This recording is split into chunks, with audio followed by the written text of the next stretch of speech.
आओ, आज हम सोफिया के लिए भी प्रार्थना करेंगे जिसका बर्थडे है आज। आजा बेटा।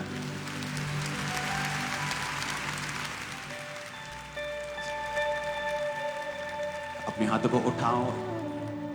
ये खुदाबंद की बेटी है, क्योंकि परमेश्वर जो आपको बच्चे देता है ना, वो उसके अपने बच्चे होते हैं और वो आपको उनकी टेक केयर करने के लिए रखता है। तो मेरा बिलीव है कि आप लोग प्रार्थना करेंगे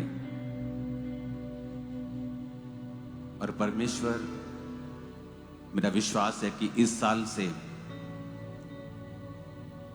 इसे प्रीचिंग के लिए भी इस्तेमाल करेगा। अपने हाथों को उठाओ, प्रार्थना करेंगे। परमेश्वर, जिस तरह तूने इसे नाम दिया है सोफिया, जिसका मतलब है बुद्धि, और हमने वो बुद्धि की बातें देखी हैं खुदा, और ये एक बुलाहट है जो तूने इसे दी है मेरे पिता। आप शायद जानते नहीं होंगे कि जब मैं इसके लिए नाम सोच रहा था, तो जब लोग मेरे पास आते हैं कि मेरे बेटे का नाम रख दो, आत्मा एक सेकंड में मुझे नाम बताता है, या मैं उनको बोलता हूँ ठीक है मैं प्रेयर करके बताऊंगा, और झट मैं उनको नाम दे देता हूँ। लेकिन जब इसका नाम रखना था तो जो स्पिरिट में नाम आया सोफिया, और मुझे ये नाम पसंद नहीं था, मैंने कहा सिंपल नाम है। तो मैं बड़ी कोशिश की, प्रेयर की, फाइंड किया, नाम ही नहीं मिल रहा था, क्योंकि परमेश्वर निर्धारित कर चुका था इसका नाम यही रखना है। और मेरा विश्वास है कि वो ईश्वरीय बुद्धि जब ये अपनी बुलाहट में आएगी,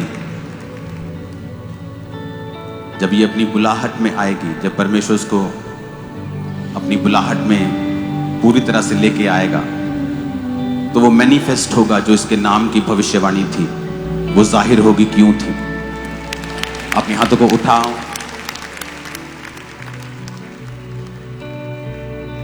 खुदावंद तेरा वर्शिप का आत्मा, बुद्धि का आत्मा, समझ का, ताकत का, प्रीचिंग का, हीलिंग का, डिलीवरेंस का आत्मा इस पे ठहरे। ले तुरे आ, ले तुरे आ, यहोवा मुसानो, ले तुरे आ। अपने हाथों को उठाओ, ब्लेस करो इसे लॉन्ग लाइफ के साथ, गुड हेल्थ के साथ, पवित्रताई के अभिषेक के साथ, बोझ के साथ खुदाबंद के लिए इस्तेमाल होने का।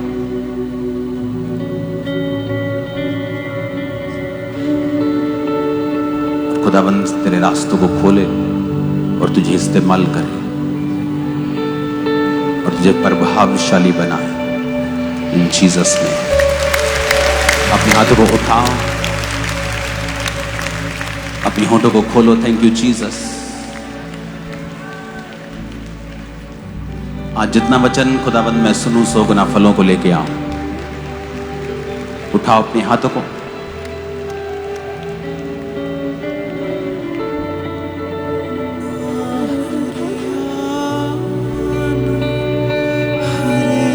प्रभु यीशु मसीह के सामर्थी नाम में हम मांगते हैं।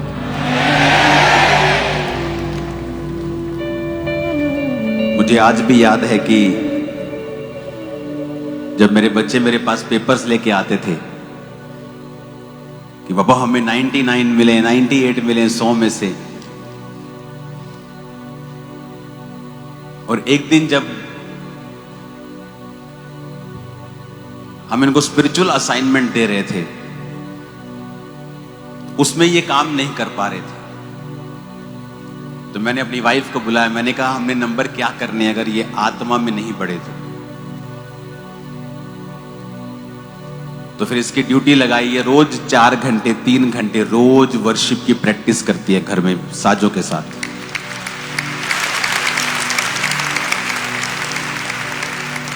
बाइबल कॉलेज के टीचर इसे, बच्चों को स्पेशल बाइबल टीचिंग देने के लिए आते हैं रोज। आईसीएसई बोर्ड की ये पढ़ाई भी करते हैं। तो मैंने कहा मुझे 100 में से 95 चलेगा, पर आत्मा में तो बढ़ो साथ। मैं पढ़ाई के खिलाफ नहीं हूं, मैं खुद एक कंप्यूटर इंजीनियर हूं, लेकिन पढ़ाई सब कुछ नहीं है। पढ़ाओ, अच्छा पढ़ाओ, लेकिन स्पिरिचुअल चीजों के साथ कभी कॉम्प्रोमाइज मत करो। तो अगर आप आत्मा में कामयाब हो गए स्पिरिचुअल कनेक्शन बन गया, आप दुनिया में कभी फेल नहीं हो सकते, कभी फेल नहीं हो सकते। अपने हाथों को उठाओ, बोलो आज जो कुछ मैं सुनूंगा, मैं वायदा करता हूं मैं दूसरों को बताऊंगा। मांगो ऊंची आवाज में।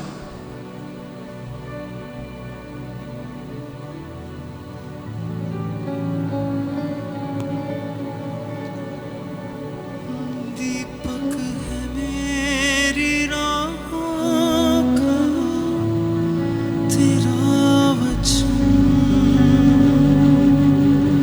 मुझे आला है निगाहों का तेरा वचन। दीपक है मेरी राहों का तेरा वचन, मुझे आला है निगाहों का तेरा वचन। प्रभु यीशु मसीह के सामर्थी नाम में हम मांगते हैं। जितनी ताकत है हाथ में तारीफ कर दो खुदा।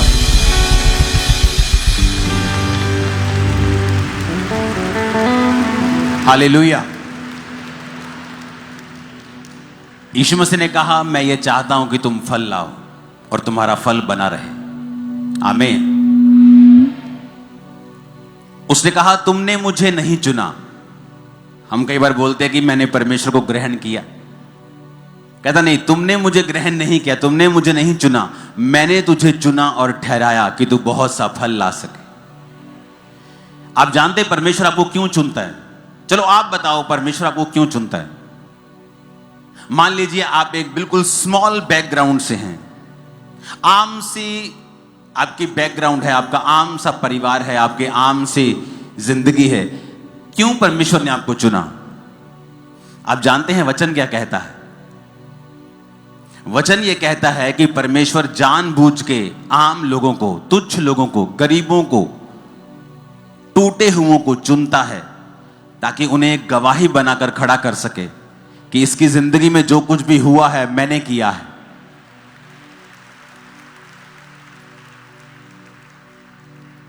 आज मैं ये नहीं कह सकता कि मैं कंप्यूटर इंजीनियर हूं तो मैं बड़ा अच्छा बोलता था, परमेश्वर ने मुझे चुन लिया। इसमें तो फिर मेरी बड़ाई होगी ना कि मैं बड़ा चालाक था तो प्रभु ने चुन लिया। जब मैं परमेश्वर में आया हूं मैं मेंटली अपसेट था, आम लोगों में बैठकर बात भी नहीं कर सकता था, बिना दवाई और नशों के नहीं जी सकता था। प्रीच करना तो दूर की बात, आम लोगों में कन्वर्सेशन जब होती थी कि मेरे दादाजी को हार्ट अटैक हो गया, मेरी नानी मर गई, मेरी नानी को बीमारी हो गई, तो मेरे को अटैक्स शुरू हो जाते थे, मैं उनमें बैठ नहीं पाता था। तो परमेश्वर ने कहा मैंने जगत के निर्बलों को, जगत के तुच्छों को चुन लिया ताकि उनको जो अपने आप को कुछ समझते हैं उनको मैं शर्मिंदा करूं तुम लोगों के जरिए, तुम लोगों के द्वारा। इसका मतलब परमेश्वर जब आपको चुनता है वो इसलिए आपको चुनता है कि परमेश्वर आपकी जिंदगी में कुछ बड़ा काम करना चाहता है। उसने आपको फालतू में नहीं चुना।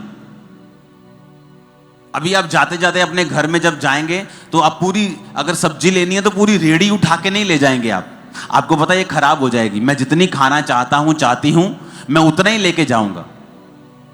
तो परमेश्वर ने भी फालतू में आपको नहीं सिरजा है, उसने फालतू में आपको नहीं बनाया है। ऐसे लोग भी मैंने देखे हैं अपनी लाइफ में, आप उन्हें इंटरनेट पे सर्च करें आपको मिल जाएंगे, जिनके दोनों हाथ नहीं थे, दोनों पांव नहीं थे। अब शैतान उन्हें पूछ सकता है कि तेरे को परमेश्वर ने फालतू ही बनाया है तो तेरा क्या काम है? तेरा ना तेरे हाथ है ना तेरे पांव है, तो क्या तेरी नरक जैसी जिंदगी है? कुछ तू कर नहीं सकता, चल नहीं सकता, उठ नहीं सकता, खा नहीं सकता अपने आप, तू कुछ नहीं कर सकता। लेकिन परमेश्वर ने आज उसे दुनिया के टॉप प्रचारकों में से एक प्रचारक बना दिया है। आई थिंक निक नाम है उसका, आप जाके गूगल पे सर्च करना। तो यानी आपकी कंडीशन कैसी भी हो, परमेश्वर ने आपको बड़े काम करने के लिए चुना है। आप किसी भी निचली पोजीशन पे हो, कहीं भी हो, आपकी कंडीशन जितनी मर्जी बुरी हो, लेकिन एक बात पक्की है, परमेश्वर ने आपको बड़े काम करने के लिए चुना है। यह पहले दिमाग में बिठाना पड़ेगा, हां या ना। यह दिमाग में जब बैठ जाएगा कि परमेश्वर ने मुझे बड़े काम के लिए चुना है। अब करना क्या है? अब मुझे परमेश्वर के पीछे पीछे चलना है। एकदम से नहीं होगा। यूसुफ 2-4 साल में प्रधानमंत्री नहीं बन गया। दाऊद 2-4 साल में इजराइल का राजा नहीं बन गया। 30 साल की उम्र में वो 12 गोत्रों में से एक यहूदा का गोत्र का राजा बना, और 37 साल की उम्र में वो इजराइल का राजा बना। और जब वो मसा किया गया था राजा होने के लिए, शायद वो 15 से 16 टीन एज के बीच में था वो। तो कितने साल लगे उसे उस दर्शन को पूरा होते हुए देखने के लिए। पर उतने साल क्या किया उसने? उतने साल वो मसे में बढ़ा, अभिषेक में बढ़ा, परमेश्वर के संग संग चलता रहा। दुखी भी रहा होगा, परीक्षाओं में भी रहा होगा, लेकिन उसने परमेश्वर के वचन के साथ कॉम्प्रोमाइज नहीं किया। आज 2 बार वीजा रिजेक्ट हो जाए तो आदमी व्यभिचार करने चला जाता है। 3 बार किसी ने वीजा रिजेक्ट कर दिया तो दारू पीने चला जाता है। उसका परमेश्वर के साथ कोई भी संबंध नहीं है। उसे लगता है कि यही चीजें मेरे लिए आशीष हैं। वो परमेश्वर की उपस्थिति को समझता नहीं है। एक बात आपको दिमाग में रखनी होगी कि अगर परमेश्वर ने आपको चुना है तो उसने आपकी लाइफ में बड़े काम करने के लिए आपको चुना है, और वो कुछ बड़ा आपकी जिंदगी में करना चाहता है, इसमें कोई शक नहीं। अब परमेश्वर जा रहे थे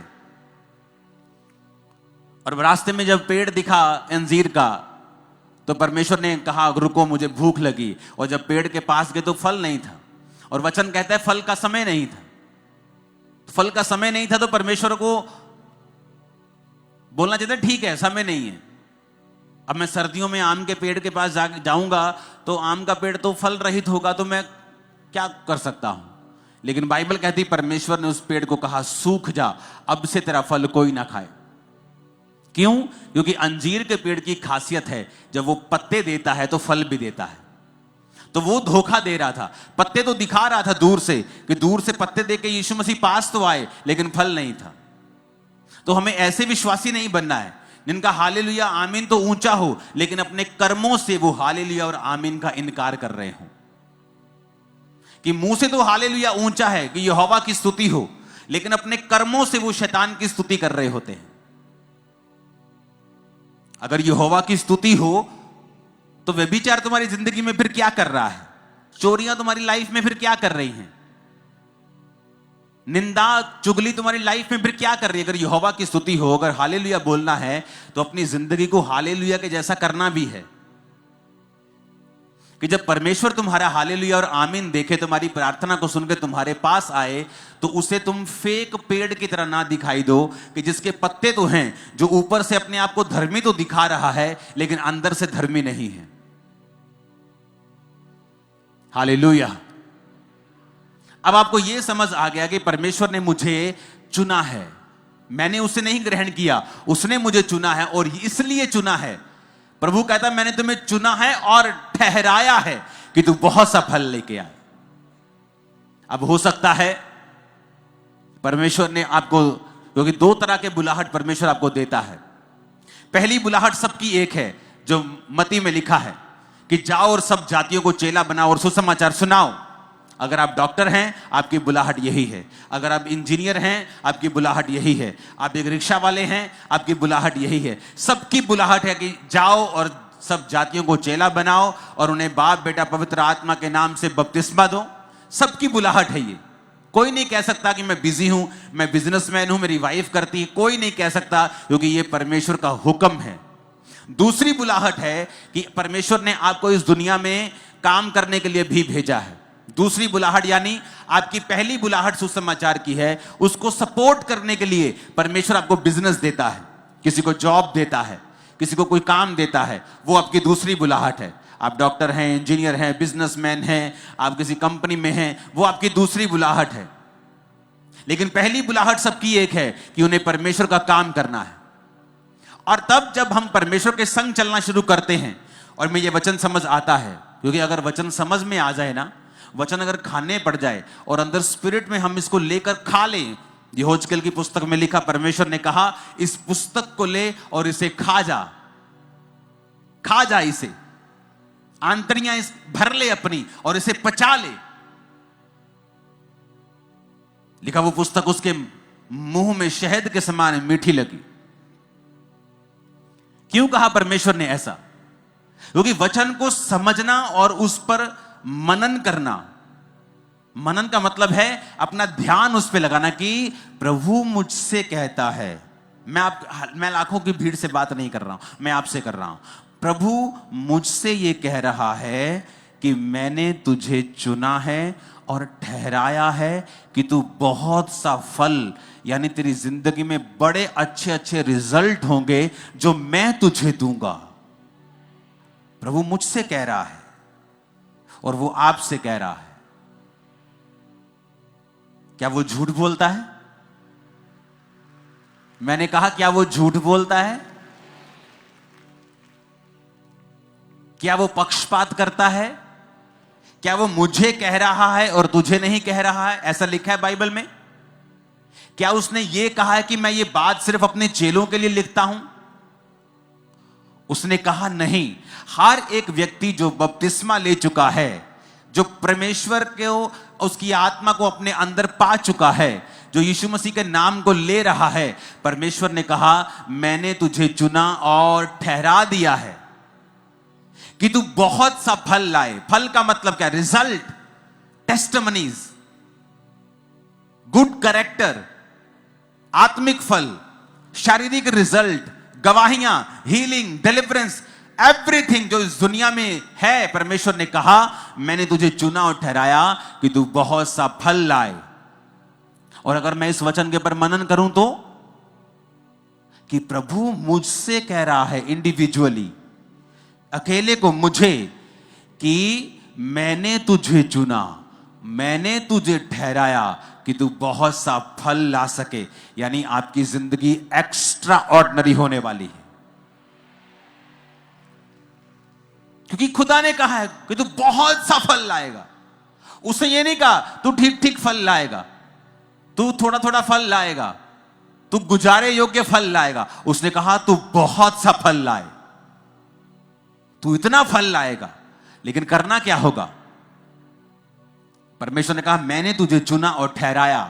अगर एक पेड़ को फल लाने के लिए आपको बनाना है तो आपको उसे टाइम पर मिट्टी उसकी गोडी करनी होती है, उसको खाद देनी होती है, उसको पानी देना होता है। अगर आपको वो फल चाहिए जो परमेश्वर चाहता है, क्योंकि जब मैं 2004 में 5 में खुदा के दासों से मिलता था तो बोलते थे प्रभु तुझे बहुत इस्तेमाल करेगा, तो मुझे लगता है ये झूठ बोल रहे हैं, ये मुझे तसल्ली दे रहे हैं, इनको पता है कि मुझे पागलपन के अटैक होते हैं, तो जस्ट दे आर काउंसलिंग मी। वो मुझे एक तसल्ली दे रहे हैं, वो मुझे जस्ट एक होता ना कि सिंपथी के कारण किसी को बोलना नहीं सब ठीक हो जाएगा और God will do it and everything will be okay, don't worry. मुझे लगता है ऐसी बातें मेरे साथ ये करते हैं लोग ताकि मैं प्रभु में बना रहूं, लेकिन मुझे नहीं मालूम था कि जो ये कह रहे हैं वो सच है। तो मैंने वो पूरा कैसे हुआ? परमेश्वर में मैं खड़ा रहा। आंधी तूफान आते हैं, पेड़ बना रहता है, अगर उसकी जड़ें मजबूत हैं वो गिरता नहीं। उसके बाद पानी, यानी परमेश्वर के वचन से अपने आप को हर वक्त फुल रखना।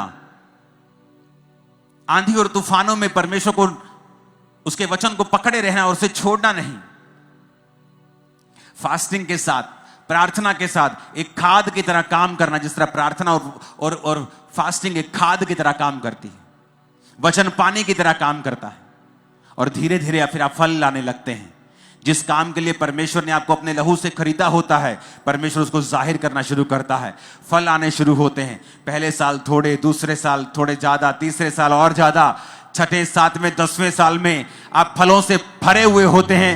ओ आमीन, ऊंचा तो ये फल आपकी लाइफ में एंटर कर रहे हैं, फाइनेंस में एंटर कर रहे हैं, परिवारों में एंटर कर रहे हैं, स्पिरिट्स में एंटर कर रहे हैं, सेवकाइयों में एंटर कर रहे हैं, बच्चों की लाइफ में एंटर कर रहे हैं। आमीन, ऊंचा तो ये बरकत तुम्हारी है चर्च। हालेलुया। उसने कहा मैंने तुझे चुना। कोई इंसान नहीं कह रहा है, कोई पॉलिटिशियन नहीं कह रहा मुकर जाएगा, जब पार्टी बड़ी देखेगा इधर उधर तो हो जाएगा। कोई इंसान नहीं कह रहा, खुदा कह रहा है। जिसे किसी कोर्ट में लेके नहीं जाया जा सकता, जिसके ऊपर कोई केस नहीं चलाया जा सकता, जो कभी झूठ नहीं बोलता है, जब आपको मैं बोलता हूं कि परमेश्वर कहता, बाइबल वचन कहती है, वो कभी झूठ नहीं बोलता। आपको लगता है जिस तरह मैं झूठ नहीं बोलती उसी तरह प्रभु झूठ नहीं बोलता। नहीं, वो ये बात नहीं कर रहा, वो ये बात नहीं कर रहा। ये कितने का लिया? मैंने ये 200 रुपए का लिया, झूठ बोल दो। मैंने 500 का लिया। आपको लगता है ये झूठ है? हाँ, ये झूठ है, लेकिन परमेश्वर उस झूठ के बारे में बात नहीं कर रहा। वो ऊपर का एक सच बता रहा है। पता है क्या? मैं कहता, आप मुझसे पूछे, मैं बोलूंगा ये क्या है, आप पूछेंगे ये क्या है, मैं बोलूंगा ये रुमाल है। लेकिन अगर परमेश्वर कहेगा ये रुमाल नहीं है, ये पूरा एक प्लेनेट है, तो ये झूठ नहीं, जो प्रभु के मुंह से निकला वो सच हो जाएगा और ये यहां से चला जाएगा और पूरा ग्रह बन जाएगा। आप मेरी इसलिए कहते हैं वो झूठ बोल नहीं सकता। क्यों? कि अगर वो बोलेगा तो वैसे ही हो जाएगा। आप एक मनुष्य को अगर परमेश्वर के आप कितने मेरी बातों को समझ रहे हैं? इसलिए बाइबल कहती है वो झूठ नहीं बोल सकता। क्यों? वो कुछ भी बोलेगा तो हो जाएगा। इसलिए बोलते क्रिश्चियन लोगों को मजाक में भी कई चीजें नहीं बोलनी चाहिए, क्योंकि आपके जो जुबान है, आपके जो वचन हैं, वो आपकी जो बनावट है परमेश्वर ने अपने स्वरूप में की है। आप अपने बच्चों को श्रापित नहीं कर सकते, ये बड़ा शरारती है, ये बड़ा जिद्दी है, बड़ा ढीठ है, ये मेरी सुनता नहीं, नालायक है, आप नहीं कह सकते। अगर हमने किसी को ऐसा बोला होता, पहले जाके हम कैंसिल करते, प्रभु जो हमने कहा वो कैंसिल है, वो कैंसिल है, वो कैंसिल है, खुदावन आगे से नहीं बोलेंगे, क्योंकि ये बीज की तरह काम करता है। तो पहले मनन करो, अपने अंदर एक वचन को बिठाओ कि प्रभु ने मुझे चुना है, मुझे ठहराया है कि मैं बहुत सफल लेके आऊं। आज के बाद आप जब चलेंगे, सिर्फ पाप आपकी लाइफ में नहीं होना चाहिए। वचन पढ़ना यानी पानी देना, खाद यानी प्रार्थना और उपवास का जीवन अगर आपका होगा, तो आपको ये दिमाग में विजन रखना है कि आप बहुत सा फल लाने वाले हो। Too many fruits, too much, आप बहुत फल लेके आने वाले हो। आमीन। मेरे को ऊंचे वाला चाहिए चर्च। Hallelujah, hallelujah. अब मेरे को यह मालूम हो गया कि परमेश्वर ने मुझसे कहा है कि मैं फल लाऊंगा, मेरा फल बना रहेगा, यह परमेश्वर की मर्जी है। लेकिन उसके लिए मुझे अब दूसरा स्टेप लेना होगा। वो क्या है? परमेश्वर की दी हुई बुलाहट में बने रहना। क्योंकि परमेश्वर जो कुछ कहता है, अगर आप उससे हटकर काम करते हैं तो फिर आप परमेश्वर के फलों में नहीं रह सकते हैं। बाइबल कहती है, योना नबी की पुस्तक 1 अध्याय उसकी 1 आयत में, यहोवा का यह वचन अमित्ते के पुत्र योना के पास पहुंचा, उठकर उस बड़े नगर निनवे को जा और उसके विरुद्ध प्रचार कर, क्योंकि उसकी बुराई मेरी दृष्टि में बढ़ गई है। परंतु योना यहोवा के सम्मुख से तरशीश को भाग जाने के लिए उठा और याफा नगर को जाकर तरशीश जाने वाला एक जहाज पाया और किराया देकर उस पर चढ़ गया और उसके साथ यहोवा के सम्मुख से वो तरशीश को चला जाए। तब यहोवा ने समुद्र में एक प्रचंड आंधी चलाई और समुद्र में बड़ी आंधी उठी कि जहाज टूटने पर था। मल्लाह लोग उठकर अपने देवता की दुहाई देने लगे और जहाज में जो व्यापार की सामग्री थी उसे समुद्र में फेंकने लगे कि जहाज हल्का हो जाए। परंतु योना जहाज के निचले भाग में उतरकर सो गया था और गहरी नींद में पड़ा हुआ था। तब मांझी उसके निकट आकर कहने लगा, तू भारी नींद में पड़ा हुआ क्या करता है? उठ अपने देवता की दुहाई दे, संभव है कि ईश्वर हमारी चिंता करे और हमारा नाश ना हो। तब उन्होंने आपस में कहा, आओ हम चिट्ठी डालकर जान लें कि ये विपत्ति हम पर किसके कारण पड़ी है। तब उन्होंने चिट्ठी डाली और चिट्ठी योना के नाम पर निकली। तब उन्होंने उससे कहा, हमें बता कि किसके कारण ये विपत्ति हम पर पड़ी है। तेरा बिजनेस, तेरा उद्यम क्या है? तू कहां से आता है और तू किस देश और किस जाति का है? योना ने उन भाइयों से कहा, मैं इब्री हूं और स्वर्ग का परमेश्वर यहोवा जिसने जल स्थल दोनों को बनाया है उसी का भय मानता हूं। तब वे बहुत डर गए और उससे कहने लगे, तूने ये क्या किया है? वे जान गए थे कि वो यहोवा के सम्मुख से भाग आया है, क्योंकि उसने आप ही उनको बता दिया था। तब उन्होंने योना से पूछा, हम तेरे साथ क्या करें जिससे समुद्र शांत हो जाए? उस समय समुद्र की लहरें और भी बढ़ती जाती थी। योना ने उनसे कहा, मुझे उठाकर समुद्र में फेंक दो, तब समुद्र शांत पड़ जाएगा, क्योंकि मैं जानता हूं कि यह भारी आंधी तुम्हारे ऊपर मेरे ही कारण आई है। तो भी वो बड़े यत्न से खेते रहे कि उसको किनारे पर लगाएं, परंतु पहुंच ना सके, क्योंकि समुद्र की लहरें उनके विरुद्ध बढ़ती ही जाती थी। उन्होंने यहोवा को पुकार कर कहा, हे यहोवा, हम विनती करते हैं कि इस मनुष्य के प्राण के बदले हमारा नाश ना हो, ना हमें इस निर्दोष की हत्या का दोषी ठहरा, क्योंकि हे यहोवा, जो कुछ तेरी इच्छा से था तूने वही किया है। तब उन्होंने योना को उठाकर समुद्र में फेंक दिया और समुद्र की भयानक लहरें थम गईं। तब उन मनुष्यों ने यहोवा का भय माना और उसको भेंट चढ़ाई और मन्नतें मानी। यहोवा ने एक बड़ा मच्छ ठहराया था कि वो योना को निगल ले, और योना उस मगरमच्छ के पेट में 3 दिन और 3 रात पड़ा रहा। अब यहां पर परमेश्वर अपने एक दास को कहता है कि बेटा जा और नीनिवे नगर को जाके उनके बारे में प्रचार कर। तू उनको प्रचार कर कि 40 दिन के अंदर अंदर, जब आप योना 3 उसकी 4 आयत को पढ़ते हैं, कि अब से 40 दिन के बीतने पर नीनिवे उलट दिया जाएगा। कि परमेश्वर कहता है कि जा बेटा प्रचार कर ऐसे देश में जाके जो मुझसे मुकर गए हैं, और जा और उनको बता कि वो मन फिराएं और अपना प्रचार कर। और वचन कहता है कि योना यहोवा के सम्मुख से किसी और शहर को भागने के लिए चला। किराया देकर एक सुंदर से क्रूज शिप में चला गया कि चलो नजारे लेंगे, समुद्र के नजारे लेंगे। कौन सेवा करता फिरेगा? ये लोगों के पास जाएंगे, ये लोग सताएंगे मुझे।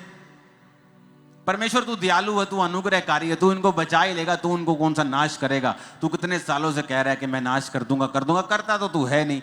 परमेश्वर अपने आप बचा लेगा। और ये सोचकर शैतान की बातें उसके मन में आई और वो परमेश्वर के सामने से भाग गया। और जब भागा तो समुद्र में आंधी और तूफान आया, और अगली स्टोरी आपने पढ़ी है। सब लोग पूछने लगे ऐसा क्यों हुआ? तो कहता मैं परमेश्वर के सामने से भाग आया हूं। कुछ मुसीबतें आपकी लाइफ में ऐसी हैं, वो प्रार्थना से कभी नहीं जाती। अगर परमेश्वर ने आपको किसी काम के लिए ठहराया है, सेवा के लिए ठहराया है कि बेटा तुझे ये सुसमाचार की सेवा करनी है, आप भाग जाएं और कहें ये बहुत मुश्किल है, इसमें तो सताव का सामना करना पड़ेगा, इसमें तो अपनी पर्सनल लाइफ को साइड पर रखना पड़ेगा, तो ये कैसे पॉसिबल है? परमेश्वर, क्या मैं बिजनेस करके अपने पैसों से तुझे सपोर्ट कर सकता हूं? मैं 50% तुझे पार्टनर बनाता हूं। परमेश्वर कहता नहीं, जो मैं चाहता हूं तू वही करेगा।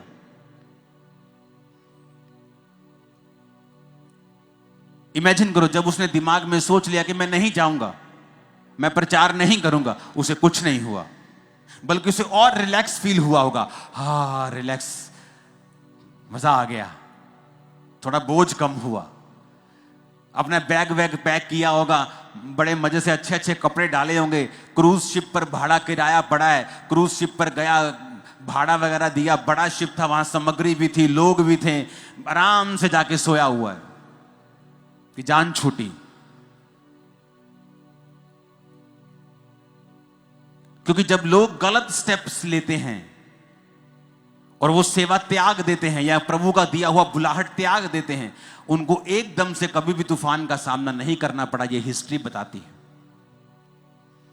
जब भी कोई व्यक्ति गलत काम करता है, उसे एकदम से कभी भी मुसीबत का सामना कई बार नहीं करना पड़ता है। हां, धर्मी को अगर थोड़ी सी भी वो गलती करे, हो सकता है परमेश्वर अगले दिन ही उसके कान खींच ले और उसको मारे और उसको झिड़के और उसको सुधारने के लिए कुछ भी वो कर सकता है, क्योंकि परमेश्वर देखता है कि ये सुधर सकता है। इसको सुधारो, डंडा मारो इसको, थोड़ा सा इसको हिलाओ, झिझोड़ो, थोड़ा सा इसको हिलाओ, इसको थोड़ी सी ठीक हो जाएगा ये। लेकिन जो व्यक्ति कई बार कठिन होता है, मुश्किल होता है, जो कठोर होता है, जो मन में ठान चुका होता है प्रभु को पता ये नहीं मानेगा, तो कई बार जब वो जाता है परमेश्वर कुछ नहीं करता उसकी लाइफ में। उसे लगता है सब ठीक हो गया, मेरा तो वीजा लग गया। लेकिन जब मुसीबत आती है उसकी लाइफ में, उसकी फैमिली की लाइफ में, तब मैं आपको बता देता हूं, ले हैंड से वो मुसीबत खत्म नहीं होगी। आप 40 नहीं, आप 4000 रोजे रख के अपने आप को खत्म कर लीजिए, यह मुसीबत तब भी खत्म नहीं होगी। क्योंकि परमेश्वर यह चाहता था कि तेरे द्वारा एक काम करना, तेरे द्वारा कुछ ऐसा काम करना, ऐसी सेवा करना, एक मूल्य प्रभु चाहता था तुम्हारी लाइफ से कि तू उसकी सेवकाई में दे। उसके बदले में वो तुझे ब्लेस रखता, तेरे परिवार को ब्लेस रखता, सब कुछ अच्छा होता, समय पर तुझे सब कुछ मिल जाता।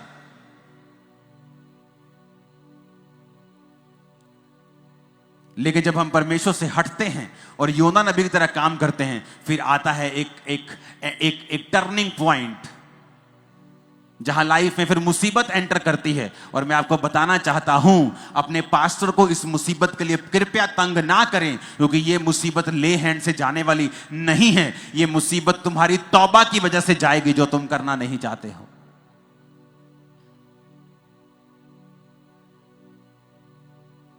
योना कहता, प्रभु अगर आप 2 बाब पढ़ेंगे ना तो लिखा, जब मैं समुद्र की तह तक चला गया, पानी मेरे ऊपर था और मैं मूर्छा खाने लगा, मैं पहाड़ों की जड़ तक जब पहुंच गया, तब मैंने यहोवा की दुहाई दी और उसने एक मगर को भेजा, एक मच्छी को भेजा जो उसने मुझे निगल लिया।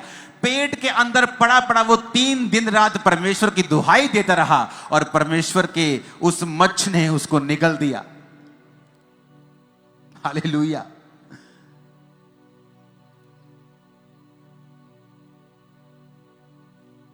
जब तौबा की कि परमेश्वर मुझे माफ कर दे, मैं जाता हूं, तो परमेश्वर कहता है, पहले तुझे मालूम नहीं था, तो पहले अगर जाता तो इतने छितर ना खाता, तू इतनी मुश्किलें तुझको ना आती, तूने दूसरों का भी नुकसान करवाया। व्यापार की वस्तुएं, उसमें घी होगा, उसमें चावल होंगे, उसमें क्या क्या व्यापार पुराने जमाने में होता, कपड़े होंगे, सारा कुछ समुद्र में फेंका। फाइनेंशियली नुकसान किया, दूसरों का नुकसान किया। कुछ परिवारों का नुकसान होता है जब उनके बच्चे सेवा छोड़ते हैं, लेकिन तब वो नहीं बोलते, उन्होंने आने दो आने दो, अब घर आ गया, मेरे घर का काम करेगा। भाई साहब, वो घर का काम नहीं करेगा, वो नुकसान करेगा। क्यों? क्योंकि वचन ऐसा कहता है कि यहोवा के घर में, उसकी सेवा में जो आशीष है, पीछे मुड़ने पर वो श्राप है। क्योंकि प्रभु उसी श्राप से तुम्हें बचाना चाहता है, इसलिए वो तुझे सेवा के लिए बुला रहा है। अगर मैं सेवा ना करता, मैं जीवित नहीं रहता, मुझे मालूम है। तो परमेश्वर ने उस कर्ज को खत्म करने के लिए मुझे कहा, अगर तू सेवा करेगा वो कर्ज खत्म हो जाएंगे।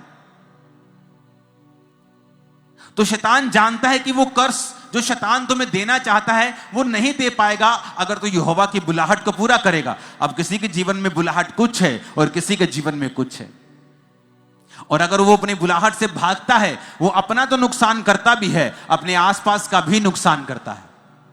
फिर आप ले हैंड करवा लो, आप 40 रोजे रख लो, 80 रख लो, 120 रख लो कि हील हो जाए, डिलीवर हो जाए, ये मुसीबत चली जाए।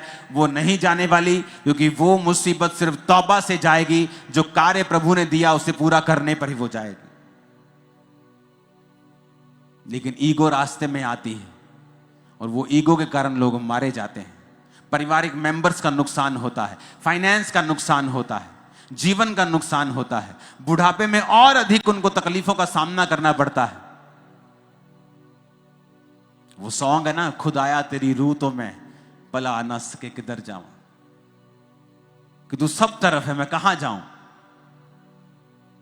आसमान में चढ़ू तू है, समुद्र के नीचे तू है, हर जगह तू है। कभी परमेश्वर की बुलाहट से भागो मत, क्योंकि जब आप बुलाहट से भागेंगे तो परमेश्वर का कोई भी नुकसान नहीं होगा। आपकी जगह आपसे बेटर पर्सन उस जगह को ले लेगा, उस भवन का भी नुकसान नहीं होगा।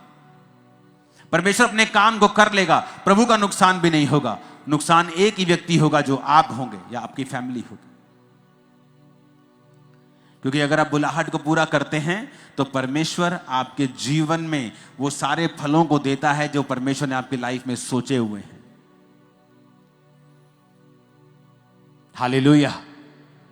कितने मेरी बातों को समझ रहे हैं?